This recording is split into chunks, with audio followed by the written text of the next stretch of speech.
लियाकतपुर में timber mafia की coverage करना मकामी सहाफ़ियों को महंगा पड़ गया।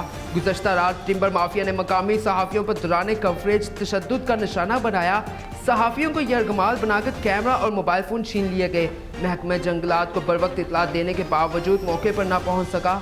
गुज़श्ता रात लियाकतपुर के नवाही इलाका चक नंबर 143 में रात की तारीकी में टिम्बर माफिया की महकमा जंगलात की मिली भगत से दरख्तों की चोरी करके कौमी खजानों को करोड़ों रुपए का टीका लगाया जा रहा था कि मीडिया को बरवक्त इतला मिलने पर टिम्बर माफिया की कवरेज करने पर सहाफ़ियों को तशद्दुद कर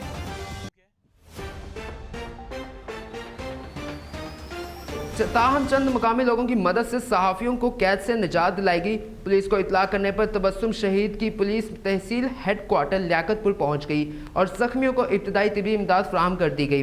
जबकि 24 घंटे गुजरने के बावजूद ताहाल मुजरिमों को गिरफ्तार न किया जा सका। लियाकतपुर सहाफ़ी बरादरी की जानिब से वज़ीर आज़म पाकिस्तान, वज़ीर आला पंजाब और DPO रहीम यार खान से फौरी इंसाफ की फराहमी का मुतालबा किया गया। रिपोर्ट तहसीन अहमद, नसीर न्यूज़ HD, लियाकतपुर।